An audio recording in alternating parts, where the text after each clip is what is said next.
Look what I got. Right?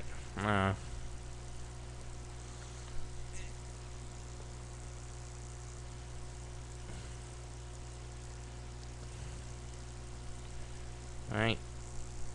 Look at that. Rescue Me, the complete 6 and final seasons. If you don't have this, you should buy it because it shows the truth of how hard it is to be a firefighter. Of course, most people think it's a sissy ass job. They think they spend 50% of their time like picking their asses or something, but way harder than working in some goddamn office like Charles Schwab or some Quest or some bullshit like that. Of course, some people think that George W. Bush didn't plan 9/11. Well, guess what? He did. So you guys need to get more educated, or just shows how uneducated you are. Yeah, I'm not gonna say someone's name, but I got into a political fight with someone who hates Obama. Thought Al Gore sucked. Of course, wasn't my mistaking. Wasn't he the one who got in the election and won, but didn't because all those votes from Florida came in? Of course, Republicans are impossible to have a political debate because all they care about is themselves and more. It's always about their money. It's always about their income tax, and they don't want to share any with them, and they're like anti everything. They hate like they won't give up their money if they're making over 100,000 a year.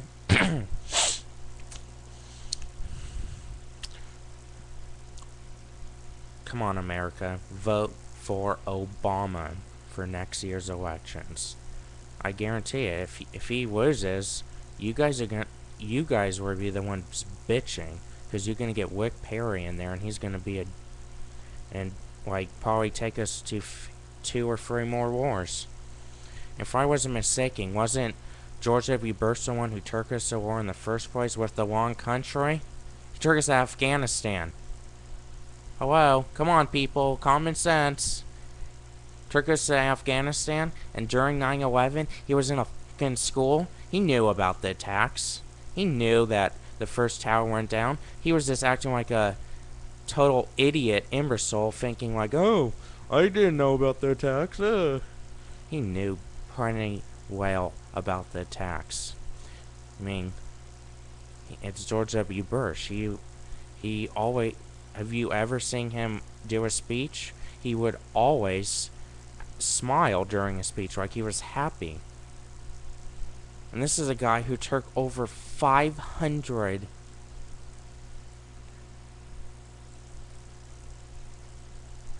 what the fuck?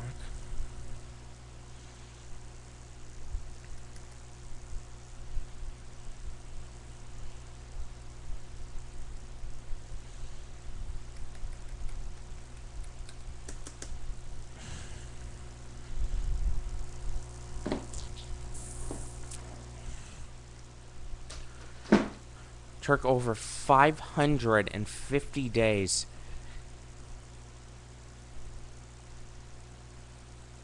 of office days. I mean, he went to his ranch like 40% of the time he was president. I mean, come on. Obama in 4 years has only been on 61 days vacation time. What does that say? Okay? George W. Bush, America, okay? He made us in so much debt, and it's Obama who's fixing his crap. But you people do not understand that because you guys are uneducated. And now, I want to talk about sports. Everyone's like, ooh, Peyton Manning's going to be out for the year. Who should they save? Well, there's a few good quarterbacks that need a job. Let's see, Steve McYoung? Yeah, he's sitting on his butt in Philadelphia. Get him. Brett Favre. Get Brett Favre in. He did an interview in a newspaper saying he could still throw the ball. He's in good shape. He just, it's the Colts loss if they don't get someone. I don't think Peyton Manning will play no snap this year. I think he's done next for this season. So either they want to go 6-10,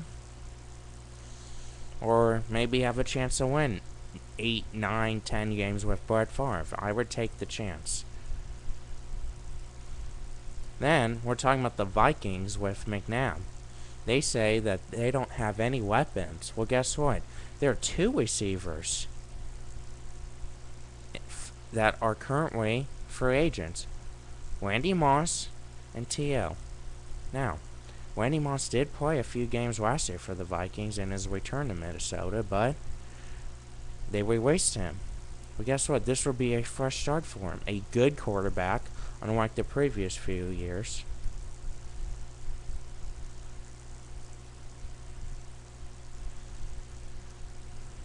And T.O. He had 9 touchdown passes last year. I guarantee those, they get both those players. Vikings can win 10 games. I still think McNabb played like shit the last game. My Chargers came back down 17-7, and they came back and won the game due to Phil Boyver's leadership in the rushing game, pretty much. But who cares? They still won. 1-0, baby. Now we're gonna go play the New England Patriots. We're gonna kick some butt.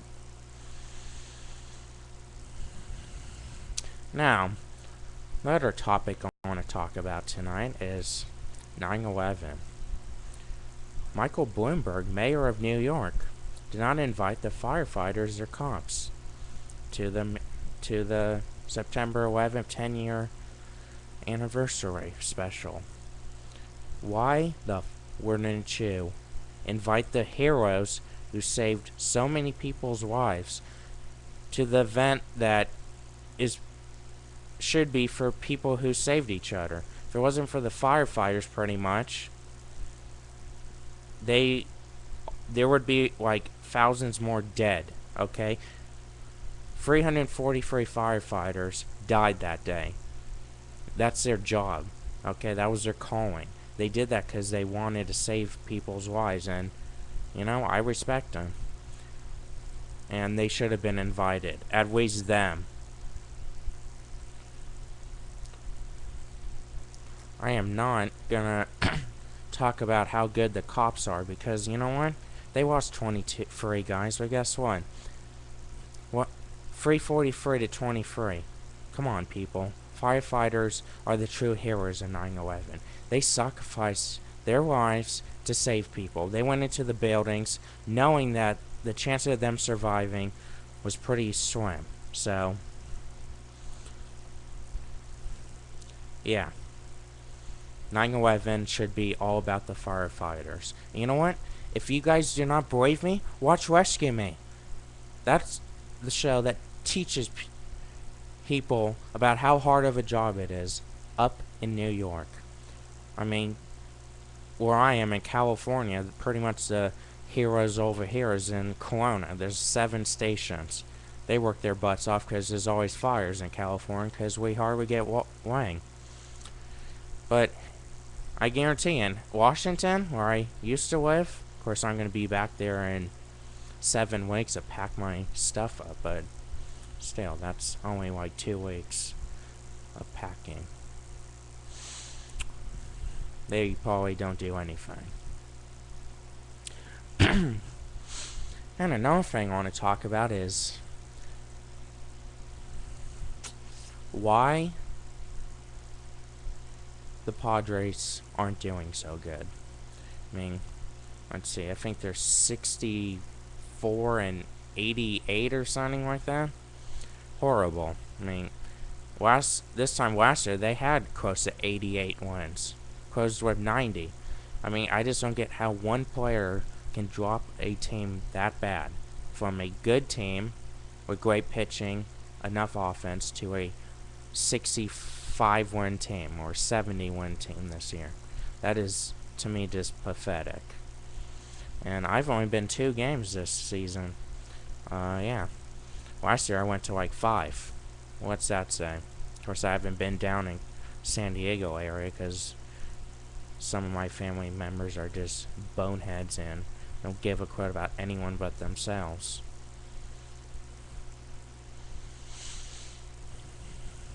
Yeah, it's pretty hot out in Temecula. I mean, I could use a pool anytime, but last time I was down here, someone broke into the house. That was a little strange, like 11 o'clock at night, and you hear the dogs barking and acting like they're crying, like someone hurt them, and then you go down and you hear voices in the garage. So what would you do? I got the dogs quickly, brought them upstairs, and called 911. And of course, the cops thought I was a psycho because I called 911 and they couldn't find him. Well, maybe they should have driven faster to get here. I was like, yeah, they probably hopped the fence over there. Hop the fence, because there's cement blocks they could easily jump over. I don't know what they stole, but I've been cautious, you know? I'm not saying I want to hurt someone, but, you know, it's self-defense. If someone tries hurting me or the dogs, it's all game in my opinion. So, and what's weird is after that fact, no one's been breaking into anyone's houses nearby since then. So, did I start it? Just kidding. I didn't start it. Did I end it? Good question. I think I did.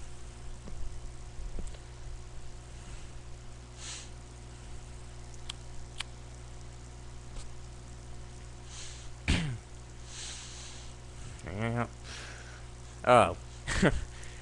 And I played the funniest joke on my neighbor Pete. I got one of these hands and foot and head things that you buy probably any store or one like a Halloween store. And you throw it in water and it can actually glow to a full human head or foot. So I bought a head and a foot,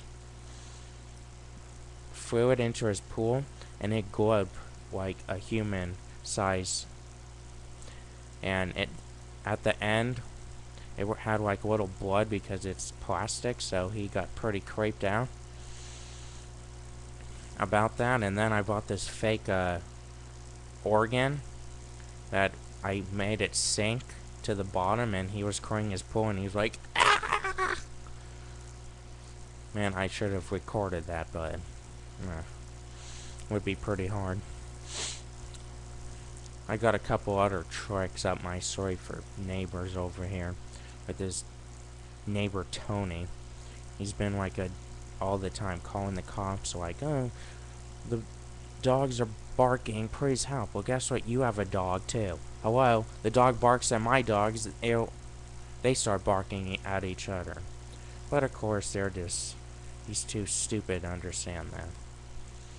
So, I bought a 4-pack of stink bombs that you throw and they break, and it lasts about close to a minute, so that each of them. So